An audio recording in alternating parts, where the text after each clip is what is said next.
Assalamu alaikum students.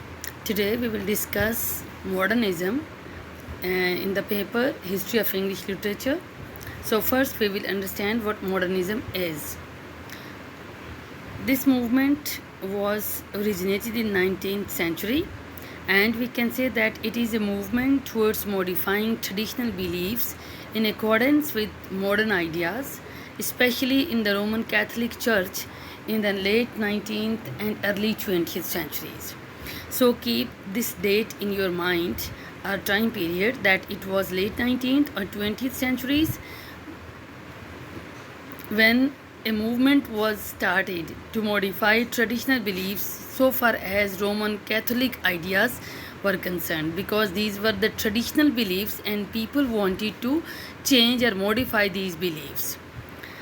So what is modernism in literature? In literature, visual art, architecture, dance and music became liberal and showed direct real manifestation of life in late 19th century, which was quite different from the classics as well as the romantics. The second important thing which must be remembered, that is that modernism is quite different from classicism as well as romanticism. And thirdly, we can say modernism was a self-conscious break with the past and the concurrent search for new forms of expression, both in prose and poetry. The modernist impulse is fueled in various literatures by industrialization and urbanization, and by the search for an authentic response to a much changed world. So the third point is that the world was completely changed, and industrialization and urbanization came into being, and these were the two factors which also took the responsibility to change the world. So for understanding modernism, we must also understand industrialization, urbanization and their impact on human life. Last point is modernism fostered a period of experimentation in the arts from the late 19th to the mid 20th century, particularly in the years following World War I. So World War I was based on the larger destruction at the larger scale. There was a scenario all over the world that the people were suffering from emotional setbacks, psychological setback. Everything was completely destroyed and devastated, and they had to move forward towards some new movements. What is modernism according to the opinion of literary figures? So first, Robert Wall. He said that modernism is a response by clusters of intellectuals and artists to the converging process of industrialization. So industrialization basically was the main factor which is considered to be the hallmark of modernism, and the intellectuals, writers, poets and artists had to give a response to this process of human life. And Virginia Woolf, English important feminist writer, said on or about December 1910, human nature changed. All human relations shifted, and when human relations change, there is at the same time a change in religion, conduct, politics and literature. This change is modernism. Round about 1910, everything changed.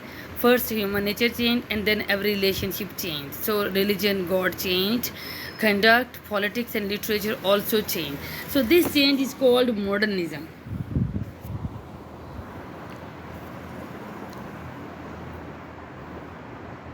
We can also say that this intentionally provocative statement was hyperbolic in its pinpointing of a date. But almost anyone who looks at the evolution of Western culture must note a distinct change in thought, behavior, and cultural production beginning sometime in the late 19th century and coming to fruition sometime around the Second World War. This change, whether in art, technology, philosophy, or human behavior, is generally called modernism. Um, and modernism, like romanticism, designates the broad literary and cultural movement that spanned all of the arts and even spilled into politics and philosophy. We can say that, like Romanticism, modernism was highly varied in its manifestations between the arts and even within each art. The dates when modernism flourished are in dispute, but roughly we can say that scholars identify its genesis as being before 1860, and World War II is generally considered to mark an end of the movement's height. So, round about 1845, before 1860, Second World War is generally considered to mark an end. Modernist art initially began in Europe's capitals, primarily London, Milan, Berlin, St. Petersburg, and especially Paris.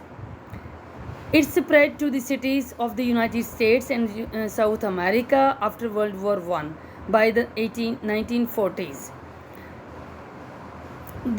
Modernism had thoroughly taken over the American and European academy, and it was challenged by the postmodernism in 1960s. Before 1960s, there was a complete hold of modernism throughout the European world.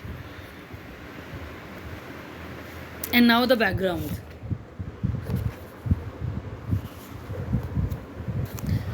The main important thing so far as the background of modernism is concerned, and that is First World War, or the World War the First, and it took place before and between 1860 to 1939. Uh, Roughly, we can say that modernism took place over many decades, and almost no facet of life in the West was not profoundly transformed by the changes that took place between 1860 and 1939. But if modernism revolved around one historical event, it was the unthinkable catastrophe that became known later as World War I. In the years leading up to the World War I, the modernist writers thought of themselves as rebels, ruthlessly breaking apart all of the societal certainties of the Victorian age. And further, we can note that American modernists sneered at American middle class acquisitiveness, while the British modernists chaffed at the smug, self assured conservatism of the Victorian and Edwardian periods. So, Queen Victoria and King Edward's periods were considered to be the most important period so far as modernism took place. Modernist writers broke convention by writing frankly about sex, by insulting religion, and by arguing passionately that the poor were not poor simply because of moral depravity. By breaking these societal taboos, modernist writers found themselves cast in the role of rebels, even dangerous men and women. And such writers, for example, Ezra Pound and Wyndham Lewis, began to believe their own hype about being dangerous to society. So, this frank style was one of the important aspects of modernism. And the coming of World War I fulfilled the modernist predictions of a coming fragmentation and destruction beyond anything they could have imagined. The war itself came upon an unsuspecting Europe almost in a way that the modernist might have envisioned, for it was society's faith in its own structures that ended up destroying it. Specifically, we can say the complicated network of alliances dividing Europe into two moderately hostile camps. Uh, and it is clear, you people have read in the history of World War that the world divided into two different parts so far as these aspects of war were concerned.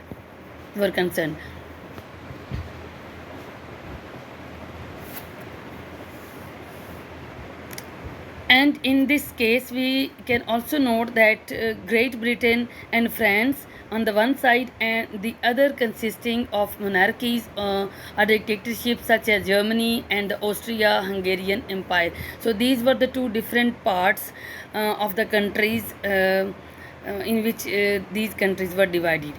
Tsar, and you can also pronounce it as Za. Russia fought on the democracy's side. Then it became not a means of stability but the mechanism of Europe's destruction. So this division of the countries into two different halves in First World War, this created a sort of the mechanism of destruction. So this was the first platform to destroy Europe completely. The war began when the Serbian rebel uh, assassinated in Austro-Hungarian.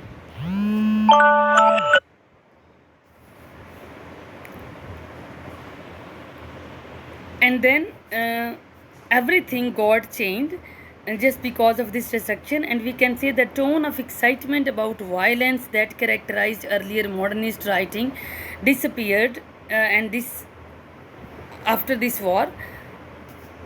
For the writers who exulted in the promise of destruction were utterly numbed by the effects of the real destruction.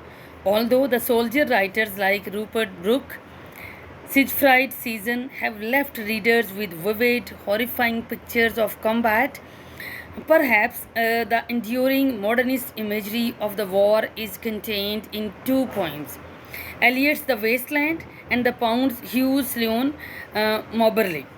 Pound's poem addresses the war directly, saying that there died a myriad, and of the best among them, four and old, gone in the teeth, for a botched civilization. So, this poem is more evocative of the psychological effects of war, and it is a collection of fragments of pieces of culture and society broken apart and without meaning. The poem is perhaps the best verbal portrait ever created of civilized man confronting the possibility that everything has destroyed.